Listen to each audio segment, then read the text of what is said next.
नमस्कार साथियों, आप देख रहे हैं भारत समाचार। आइए जानते दिन भर की ताजा और बड़ी खबरें। आज की पहली खबर, जस्टिस सूर्यकांत ने 53वें सीजेआई पद की शपथ ली। जस्टिस सूर्यकांत ने कल देश के 53वें chief justice of India CJI पद की शपथ ली। राष्ट्रपति भवन में हुए समारोह में राष्ट्रपति द्रौपदी मुर्मू ने उन्हें पद की शपथ दिलाई। Chief justice of India BR Gavai ने सोमवार 27 अक्टूबर को अपने उत्तराधिकारी के रूप में सीनियर जस्टिस सूर्यकांत शर्मा के नाम की सिफारिश की।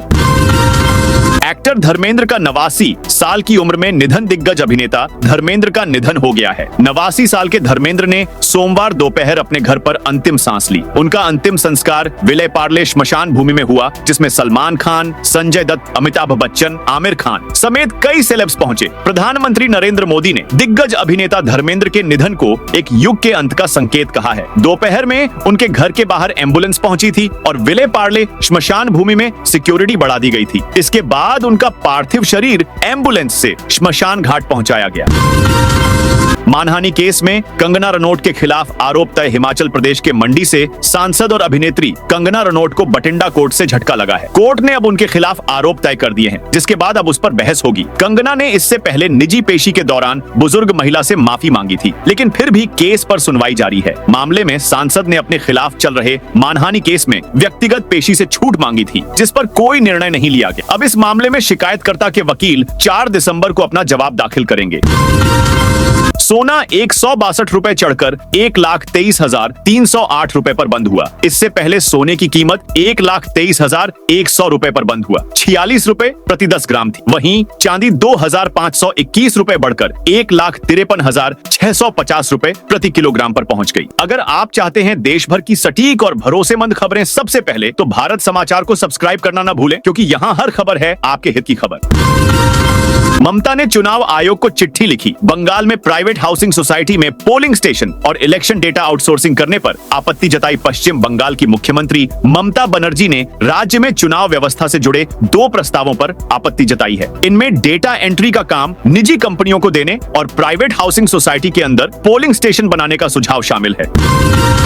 भारत दुनिया का तीसरा सबसे बड़ा क्विक कॉमर्स मार्केट। चीन और अमेरिका के बाद भारत दुनिया का तीसरा सबसे बड़ा क्विक कॉमर्स मार्केट है। 2024 में यहाँ 5.6 अरब डॉलर करीब 50,000 करोड़ का बिजनेस हुआ और 2030 तक ये दोगुना होकर 11 अरब डॉलर करीब 1 लाख करोड़ तक पहुंच सकता है। खास बात यह है कि भारत ही टॉप 3 देशों में सबसे तेजी से बढ़ रहा है।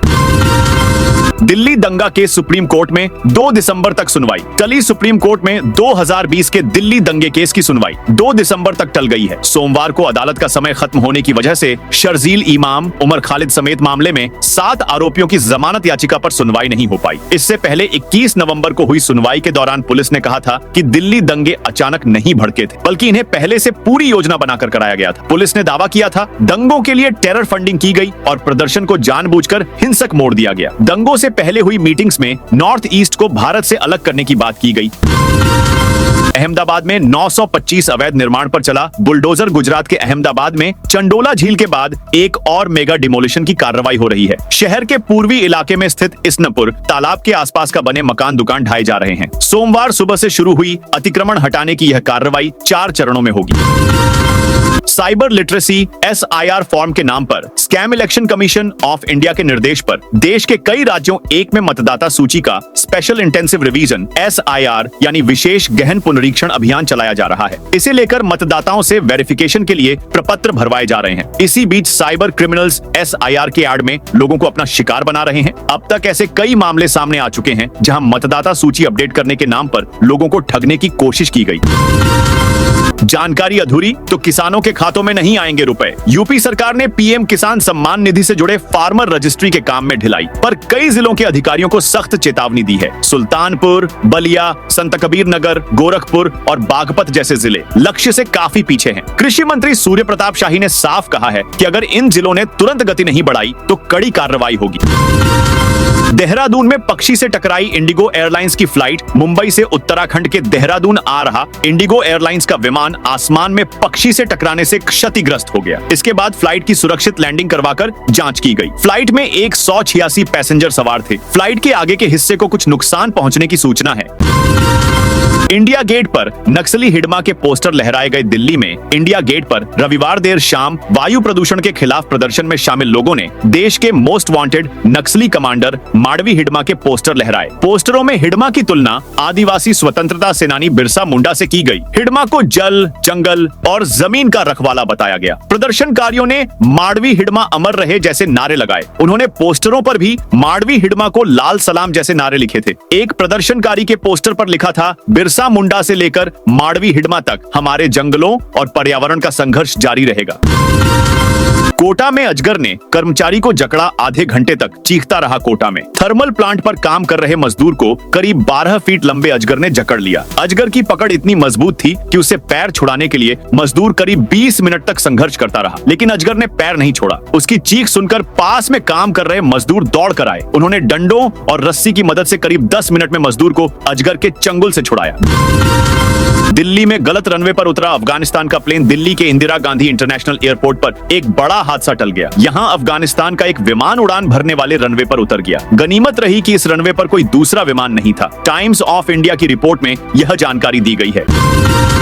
पाकिस्तान आर्मी हेडक्वार्टर में आत्मघाती हमला। पाकिस्तान के पेशावर में सोमवार सुबह फ्रंटियर कांस्टेबुलरी एफसी मुख्यालय पर हुए आत्मघाती हमले में 6 लोग मारे गए, जिनमें 3 कमांडो और 3 हमलावर शामिल हैं। कई लोग घायल भी हुए हैं। पुलिस की प्रारंभिक रिपोर्ट के मुताबिक हमलावर खुद को चादर से ढककर पहुंचा था। उसने चौकी पर पहुंचते ही खुद को उड़ा लिया। इसमें 3 पुलिसकर्मी मारे गए।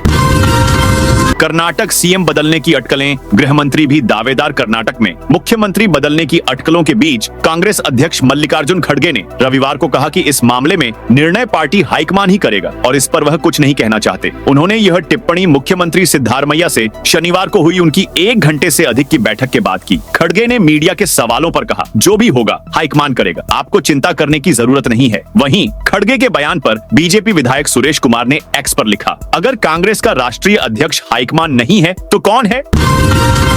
धर्मेंद्र की आखिरी फिल्म 21 का पोस्टर जारी। दिग्गज अभिनेता धर्मेंद्र का निधन हो गया है। इसी बीच सोमवार को धर्मेंद्र की आखिरी फिल्म 21 से उनका लुक सामने आया है। साथ ही एक्टर की आवाज में एक वॉइस नोट भी शेयर किया गया, जिसने उनके फैंस को भावुक कर दिया है। फिल्म के मेकर्स ने इंस्टाग्राम पर 21 का पोस्टर शेयर करते हुए लिखा, पिता बेटों का पालन पोषण करते हैं, महापुरुष राष्ट्र का निर्माण करते हैं। धर्मेंद्र जी 21 वर्षीय अमर सैनिक के पिता के रूप में एक भावनात्मक शक्ति है। अल फलाह यूनिवर्सिटी के डॉक्टरों के लॉकर चेक होंगे। हरियाणा के फरीदाबाद में पकड़े गए आतंकी मॉड्यूल से विस्फोटक बनाने का सामान मिलने के मामले में एक नया खुलासा हुआ है। पता चला है कि ये केमिकल फरीदाबाद, नूह और आसपास के इलाकों से खरीदे गए थे। मॉड्यूल में शामिल डॉक्टर अमोनियम नाइट्रेट जैसे केमिकल जमा कर रहे थे, जिनका इस्तेमाल खाद बनाने में होता है। इसके बाद हरियाणा और जम्मू कश्मीर पुलिस ने तुरंत एक बड़ा अभियान शुरू किया है। भारत कनाडा में फ्री ट्रेड एग्रीमेंट पर बातचीत फिर से शुरू। भारत और कनाडा ने ट्रेड डील के लिए फिर से बातचीत शुरू करने का ऐलान किया है। 2 साल के कूटनीतिक तनाव के बाद अब दोनों देश व्यापार समझौते पर बातचीत के लिए तैयार हुए हैं। यह फैसला जोहान्सबर्ग में G20 समिट के दौरान प्रधानमंत्री नरेंद्र मोदी और कनाडा के प्रधानमंत्री मार्क कार्नी की द्विपक्षीय मुलाकात में लिया गया है। ऑस्ट्रेलियाई संसद में बुर्का पहनकर घुसी सांसद। ऑस्ट्रेलियाई सांसद पॉलिन हैंसन संसद में बुर्का पहनकर आई। उन्होंने देश भर में बुर्का और चेहरा ढकने वाले कपड़ों पर पूरी तरह प्रतिबंध लगाने की मांग की। दरअसल हैंसन ने संसद में बुर्का बैन को लेकर एक बिल पेश किया था। प्रस्तावित बिल को संसद ने पास करने से इनकार कर दिया था। इसके बाद विरोध करने के लिए वो बुर्का पहनकर आ गई। कई सांसदों ने इसे नस्लवादी हरकत बताया।